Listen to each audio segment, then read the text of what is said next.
nekkul woon candidat. législative bi mujj Ousmane Sonko nekkul woon candidat. donc élection bi c'était élection boppam la woon parce qu'il avait besoin. natt boppam am aussi cette légitimité politique. vous comprenez.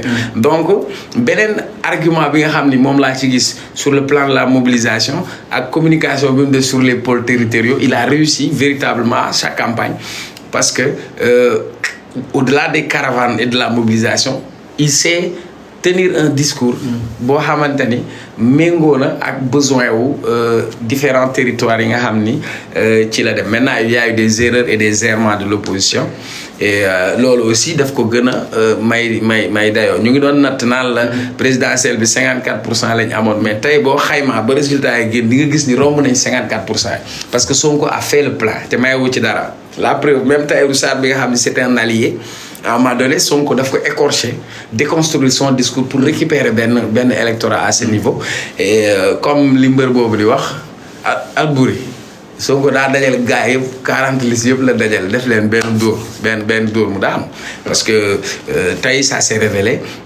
man victoire boobu bettuma ci moom quoi parce que ascension bi nga xamante ni moom la jëmoon parce que Sonko il est sur une dynamique ascendante parce que quelqu'un en 2017 amul lim bu koy may benn député.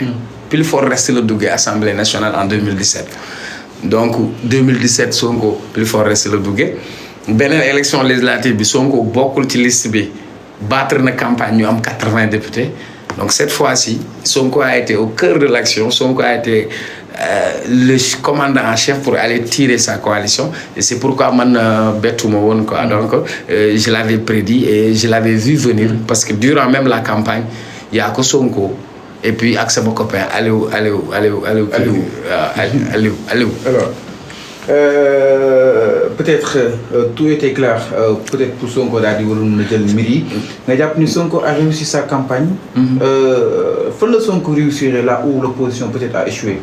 oui mais d'abord l'avantage qu'il a ascendance bi mu am mais ensuite le fait que ñoom ñu yore régime donc dans la tête de l'électeur du ma la jox boobu ba pare ron ci la mine maa ngi dégg Wally Seck ñu laaj ko mu ne buñ la joxee fetal lañ la war a jox bali fetal kon jox ki ka jox fetal moo ko jox bali fetal c'est-à-dire tu ne peux pas donner à quelqu'un une mission ba pare tu ne donnes pas les moyens d'assurer cette mission et Abdou Diouf il disait on a toujours besoin d'une majorité et tey même pour la stabilité du pays le régime avait besoin d'une majorité parce que si l'opposition avait par exemple une majorité mënoon na indi un blocage donc il y a un électorat qui est très cohérent les Sénégalais sont cohérents dans leur choix c'est-à-dire mooy dañ lay jox lépp duñ la deseel dara nag ñu toog xaar la maintenant beneen bi pour man d'abord opposition bi seen intercoalition ça n'a pas marché parce que contexte intercoalition bi amoon Yewwi Askan Wi Wallu ci élection législative yi la passé dafa fekkoon Macky Sall nekk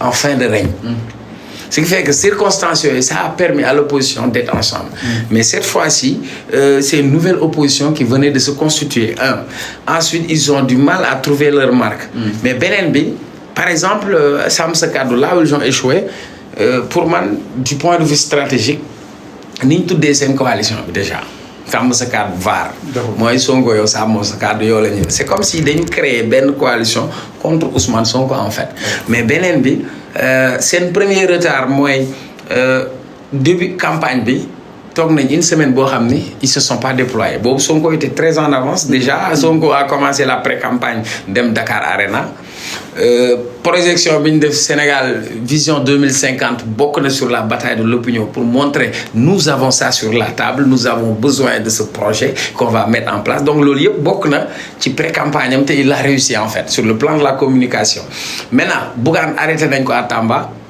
waa Sàmm Sa Kàddu yëpp dajaloo dem Tamba pendant une semaine ñu nekk ci coow Tamba ñu jógee ci coow boobu au lieu ñoom ñu wax seen projet de législature parce que bind nañ xaatim nañ ne nii la ñu war a taxawee ñu waroon fësal loolu wane ko war a wax ak sénégalais yi mais ñoom waxuñu ak sénégalais yi Sonko lañ doon defanteel mais beneen bi dañ ko teinté sur un discours virulent et émaillé parfois de violence et ça s'est manifesté beneen erreur stratégique bi Sàmm Sa Kàddu def mooy mënoo ne da nga am ambition am ay député ñu am 54 départements électoraux 54, Sam Sekadou n'a été présent que sur 16 sur les 54.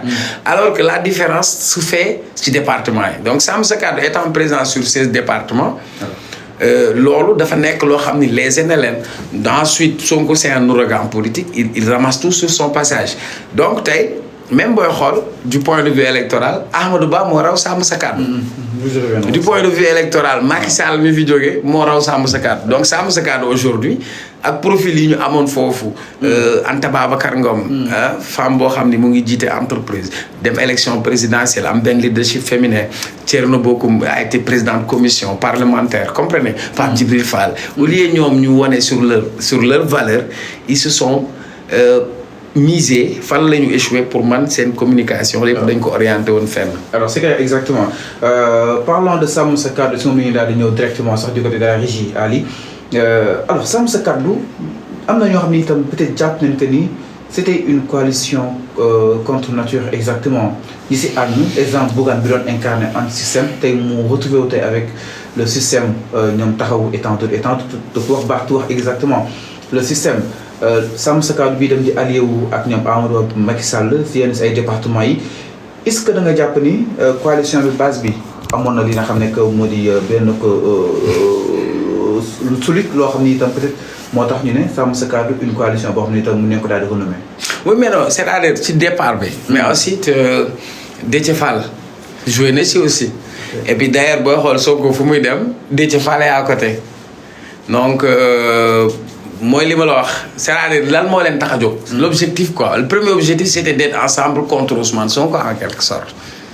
loolu mooy njëkk a nekk seen première erreur seen beneen erreur ils ont été présents que sur 16 départements mais beneen bi tu as parfaitement raison vous ne pouvez pas battre Bougane mënul xeex ak Macky pendant 12 ans xëy ñu ne dañuy intercoalition ak Macky et puis même la communication ne passe pas intercoalition les gens ne vont pas suivre et lu tax les gens ne vont parce qu'il y a des incohérences même ñi war a ànd est-ce que ànd nañ mais ensuite il y a benn période boo xam c'est favorable à Ousmane Sonko donc personne ne pouvait faire face à Ousmane Sonko. c'est-à-dire comme li ma lay wax ñoom ñëpp bu ñu dajaloo woon def benn liste cundung bu ñu dajeeg Sonko allait les battre c'est-à-dire toutes les listes réunies bu ñu dajaloo woon face à Ousmane Sonko gagne. c'est une évidence. c'était une évidence. il y a pas à chercher. est-ce que li mu neen si natt doole opposition bi concrètement. non mais pour l'instant opposition amul doole. opposition si bal bi ciment la nekk. opposition amul doole pour l'instant mais regarde au vu des résultats électoraux Sonko gagné département yëpp quoi quasiment li mu ci bàyyi bëriwul parce que sur 112 départements 40 yi gagné na 112 députés. 112 députés. li nga jël ci département yi 101 nga jël. comprenez Sonko gagné ba gagné Fatick te Fatick Macky Sall depuis 2002 mos ko perte pendant 20 ans Macky n'a pas perdu à Fatick. Macky gagné na ko 2002 maire de Fatick quand il était avec le PDS il est maire. Élection présidentielle 2007 législative 2007 élection locale mu génn PDS gagné ak Dekkal Ngor yeneen élection yi si topp yëpp Macky daf ko gagné 2014 2017 2019 yooyu yëpp Macky da doon gagné Fatick. mais bii Sonko dafa arraché Fatick. comprenez ensuite dafa am ay axes stratégiques y a des départements clés yoo xam ne soo ko gagné moom mooy def la différence parce que élection bi maa la ko doon fàttali keroog man la sur 165 députés yi li si ëpp majorité bi mu ngi jóge sur les départements. mais quand tu gagnes le département de Dakar avec à peu près 220 000 voix département Dakar tu prends les 7 députés. les 7 députés. léegi tegal sa baaraam ci 7 députés. nga dem département de Pikine 5 députés yi gagné nga ko. léegi département de Dakar yaa ngi fa am 220 000 suñu calculer le quotient électoral 220 000 yi dañ la koy nattal au niveau national donc rien que gagner le département de Dakar dina la jox 10 députés. est-ce que vous comprenez. le département de Mbacké moom moo polarisé Touba. et bastion électoral la bu am doole. quand tu gagnes le département de Mbacké tu avec 5 députés plus.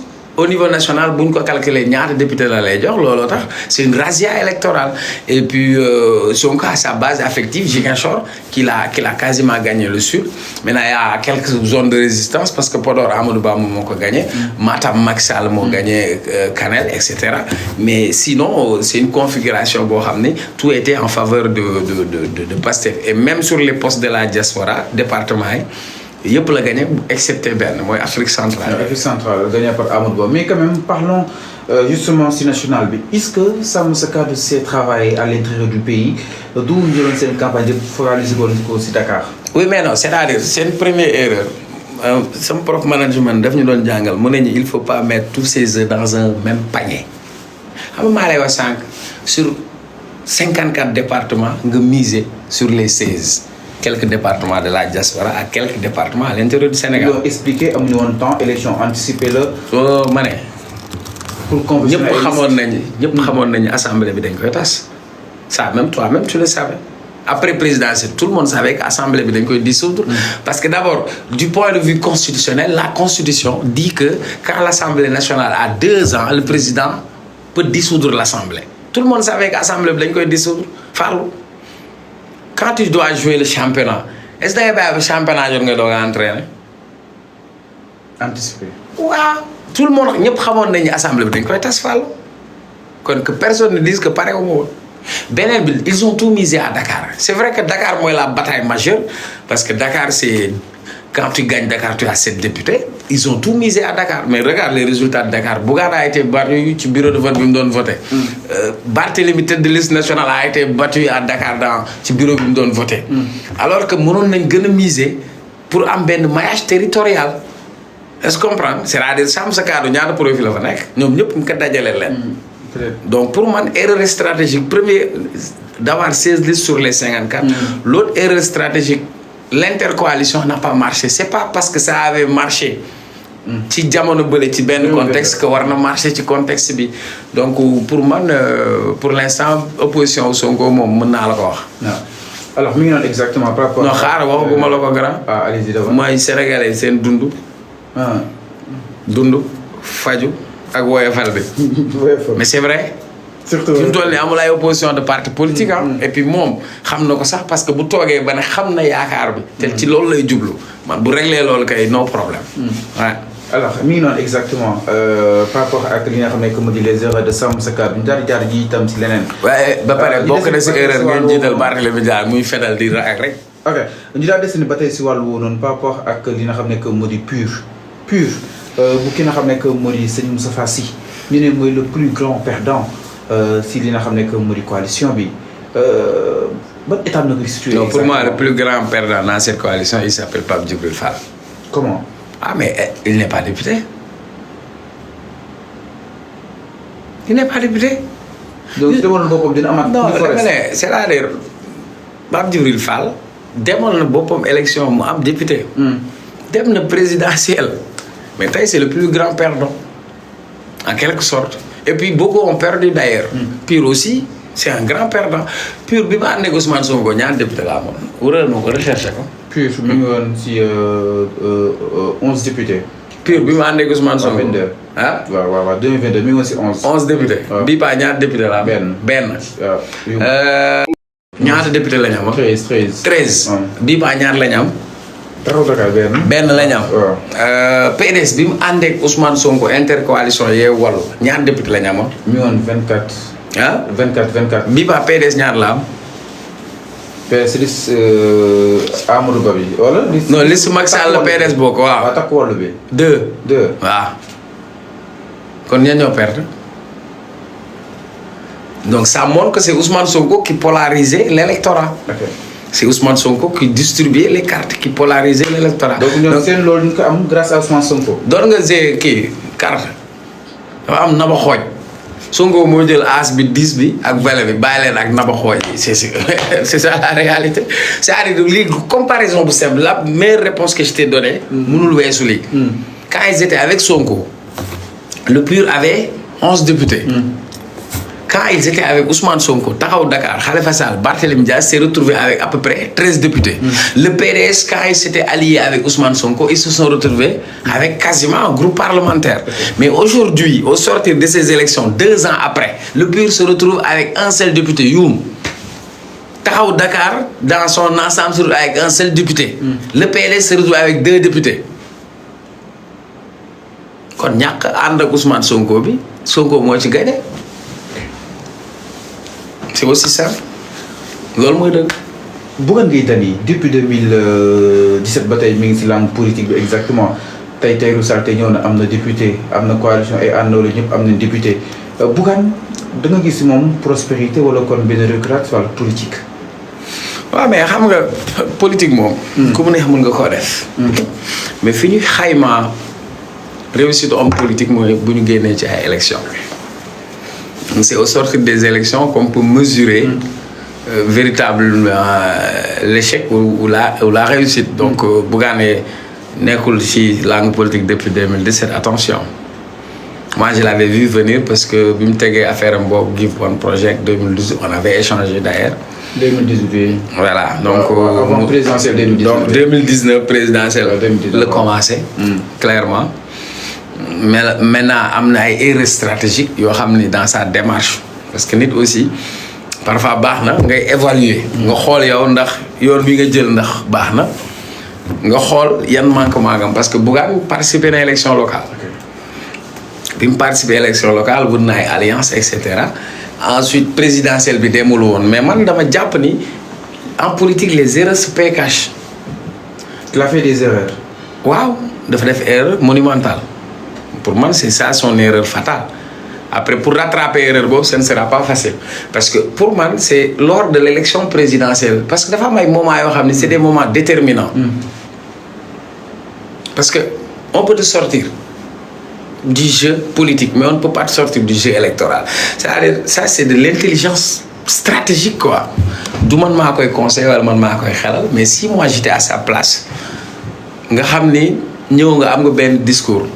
yaa ngi prôné anti-système tu te bats contre Macky Sall tëj na say entreprise tëj na sa télé et cetera nga waroon a bokk présidentielle parrainage bi xañ la ko 2 fois nga jàpp ni Macky la ko xañ kon nga toog yow Bougane nga ne ku ma gis ngay xeex ak Macky damay jël yat bi ma dóor la nga toogaat nga ne yow gisoo kenn ku gën a représentatif ci opposition bu ñu waree jàppale ñii ngay jàppale Sonko ak Diomaye waaw bi période di jàppale jotee c'était simple xam nga lan la woon su ma doon moom demoon naa am naa yéene jàkkaarloo nguuru Macky Sall ñaari yoon xañ nañ ma ko idéal bi ma doon xeex système bi ma doon xeex mu ngi fi taxaw kon li ma am man sama kàddu ak sama doole ak sama yéene damay dajale yépp ma teg ko ci loxo ñii su ko Bougane defoon il en sortirait grand ñëw ne je mets mes moyens logistiques mes moyens matériels jël naa suma électorat ak sama lépp ma teg ko ci gis nga bu ko defoon mu def ko ci élection bi dimanche tey bu ñoom Sonko ak Diomaye gagné ku fëgg sa dënn mu taxaw fëgg dënn tey heure bii kon waroon na bokk ci ñi nga xam ne ay stratégique la ñuy nekk parce que man gëw ma ne Abdourahmane Diouf moo ko ëpp dayoo wala keneen mais tey pour moi, il a choisi le mauvais camp au mauvais moment. Est-ce que vous avez compris? Neutre. Non, c'est-à-dire neutre. En politique, neutralité, faire le choix de non-choix, c'est un choix. C'est-à-dire, dafa mel ni nga fekk rëg-rëg fi mu toll rëg-rëg di xeex ak yaaw jaal nga ñëw ne damaa neutre kon yow kon rëg-rëg nga faral da nga bëgg mu ngàdd yaaw jaal. Il faut faire des choix dans la vie. Donc pour moi, le choix, c'était déterminant. Après, à partir de ce choix, pour moi, c'est d'ailleurs, même ton mouvement Gëm Sa Bopp, il a commencé à perdre. Après, premier jour, il a une belle opposition radicale. Et d'ailleurs, il avait même fait de l'ombre aux autres. C'est vers la fin que le Barthélémy Dias ñëw taxawaay boobu indi jàmmarloo indi coow mais coow li après Bougane moo ko ŋàbbo yóbbu police centrale yóbbu Tamba dire à vos supérieurs que je serai à Bakel etc. Est-ce que la démarche a été la bonne? Donc pour moi il devrait avoir son identité propre mais aussi am une logique et une cohérence parce que mënoo ñëw nga ne àndoo ak Yewwi Askan Wi parce que Khalifa Sall tu considères qu'il a été le plus grand traître nga ne ay couleur magenta après toi tu te retrouves avec Khalifa Sall mais aussi yow le fait que nga nekk intercoalition ak Macky ça veut dire que kon li nga doon xeex ak Macky daa mel ni gëmuloo ko maintenant gëm sa bopp baax na mais tey bu jógee ci élection yi yaakaar naa dina def xam sa bopp c'est un jeu de mots l'essentiel mooy nag ma dégg. xam sa bopp exactement waaw parce que élection tamit nattukaay la dina tax nga xam sa bopp aussi. mais ci yow tamit leen jaaxlu la mooy félicitations yi nu mu séparé Bougane félicité si turu gëm sa bopp. Barti tamit Diaz félicité étant ku si nekk félicité yow sa turu bopp est-ce que loolu peut-être duñu pousser suñu réflexion que ni coalition bi si tas la jëm. waaw mais pour man c'est très prématuré nga à partir de félicitations man maa ni félicité naa du c'est pas un problème. ñi doon xaar benn communiqué. yow li nga bëggoon mooy ñu def ñoom ñëpp mais ci diggante bi ñoom jotuñoo toog pour évaluer mais en attendant ku nekk war nga mën a féliciter maintenant félicitation bi ñaar la ci gars yi seen image aussi parce que am na loo koy defee day mel ni da ngaa ñàkk ba pare ñànki donc moo tax ku si nekk aussi image bi nga ciy wut mooy ñu ne que tu es un démocrate et que tu as accepté le résultat des urnes maintenant comme ñoom ñoo demandoo woon élection comme tu as dit la logique voudrait que ñu def parce que doon nañ def ay communiqué boo xam dañ naan sàmm sa kàddu moo ko def mais cette fois-ci on n'a pas vu un communiqué boo xam ni ça engage tout sàmm sa kàddu mais on a vu que chacun est allé en solitaire pour faire un communiqué pour féliciter son adversaire et tu as parfaitement raison nga gisee ko noonu mais pour man c'est bien quand même il faut saluer l'acte parce que le fait que ñoom ñu dem élection ñu gagné leen ñu nangu ni gagné nañ leen ba pare féliciter ki leen gagné loolu defal lu dul taaral démocratie. taxaw Sénégal dafa jot retraite tam si histoire politique. retraite. non je ne pense pas.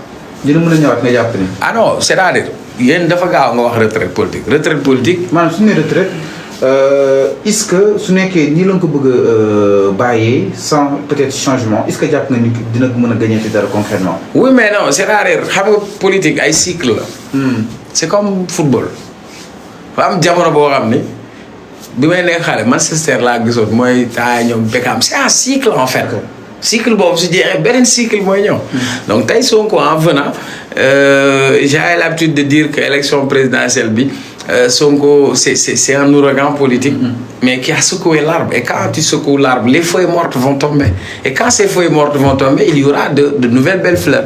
Maintenant la classe politique est obligée de se renouveler et elle va se renouveler naturellement maintenant c'est pas aujourd'hui par exemple les partis classiques vont disparaître. par exemple li daloon PS moom mooy gétte PDS tey gis nga PDS Tafsir Thioye mi nga xam ni ànd na ak ñoom Doudou Wade ils sont parvenus à avoir un député. tey kon dafa leen gën a affaiblir et si seen choix yooyu am na choix yoo par exemple tu devrais me poser la question sur Karim Wade. quelqu'un qui rate 2 élections présidentielles qui se retrouve avec son bourreau. qui disait que lui il est victime de Macky Sall et qui se rejette avec Macky Sall. Quel est son avenir politique par exemple? Ensuite ce serait prématuré. Il est député, ouais. Oui mais ce serait prématuré de prédestiner de l'avenir des uns et des autres. Mais en tout cas il faut savoir qu'il y aura un renouvellement de la classe politique parce que la politique elle est dynamique et que les acteurs vont changer et naturellement tey taxaw Dakar balaa muy nekk taxaw c'était une partie du parti socialiste en fait. mais tey c'est une dégringolade c'est-à-dire ku jóge woon ci limu 14 députés nga ñëw ci benn député. xam nga Wolof Njaay nee na kuy naaw say dunq di ruus fi nga jëm daa soriwul. maintenant nag il faut que ñoom ñu am l'intelligence stratégique de se reconstituer et de se positionner sur la scène politique avec quel discours. alors c'est clair. parce que opposé wu ak Sonko yombul. yombul alors léegi nag boo bëggee Sonko li ko jigu la. wala li mu mënuloo ko wala discours bi mu tenir donc pour man ku nekk da nga war a am sa identité propre. et puis l'interlocuteur c'est les Sénégalais. alors ñu ngi noonu exactement par rapport ak li nga xam ne que moo di ces élections ak aussi jàngat bi c'est différentes